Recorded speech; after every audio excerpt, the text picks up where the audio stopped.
we sort of became involved with Borne and knowing about Borne through our struggles to have a child and ultimately having a child, a little boy, Alfie. The very first time we found out that Sarah was pregnant was a while ago now.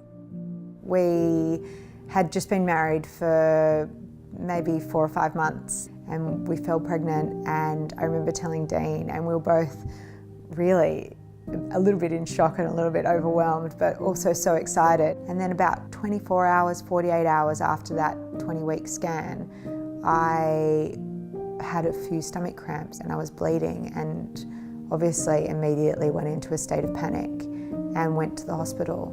Just to think that something was going wrong and to not know what was going wrong and sort of staring down the face of uncertainty was scary. She rang me and said, I think we're going to lose her. So when our little girl was delivered, and which was just one of the worst labours I think you can ever go through, knowing that you're not going to have a baby at the end of it, we were able to hold her, but she hadn't survived.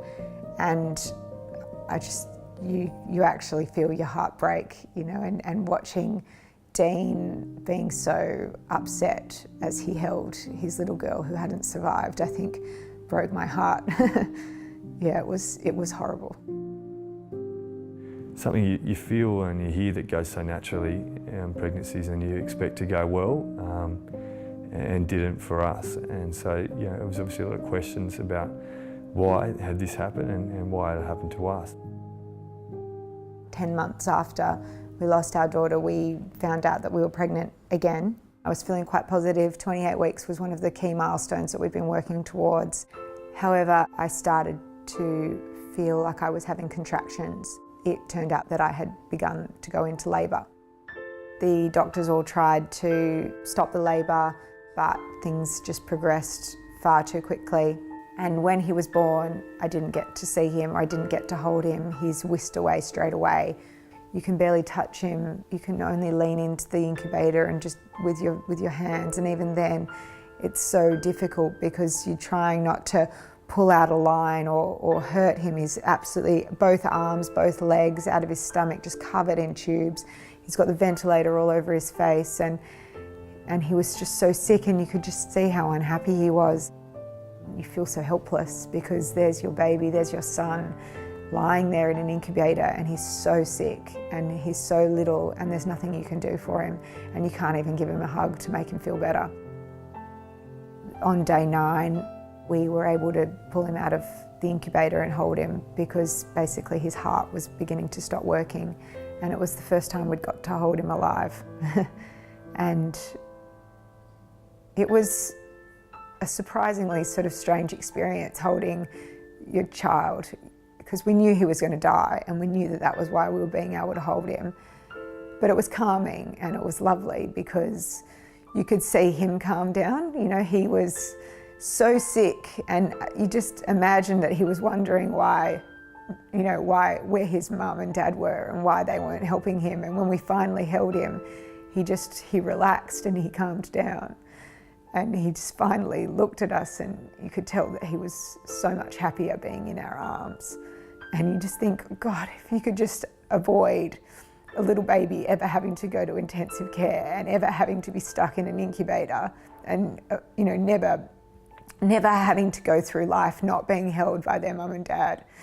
Just do anything you can to stop it, because it's just so awful. It really is. Sorry.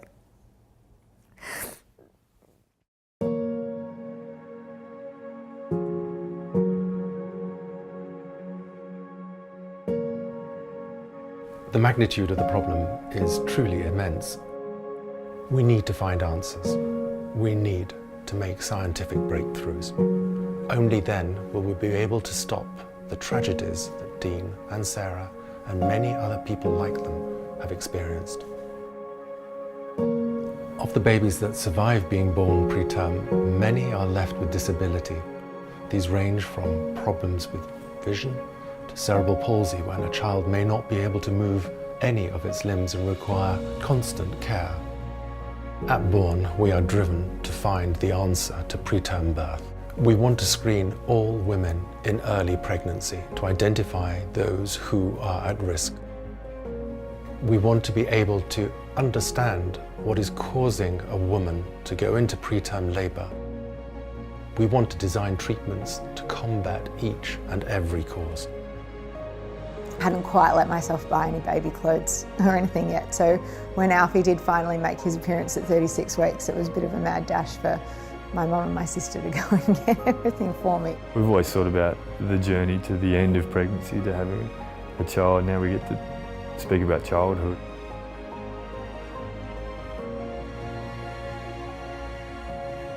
Already at Borne, we have made such a lot of progress.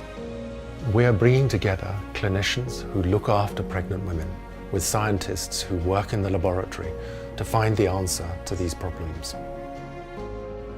Today we are trialling the first new treatment to prevent preterm labour for over 50 years. Preterm birth is overlooked and underfunded. We need your help.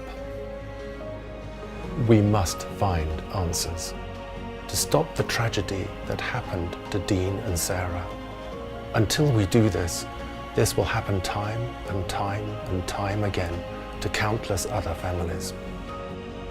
Help us to give every baby a chance to achieve their full potential.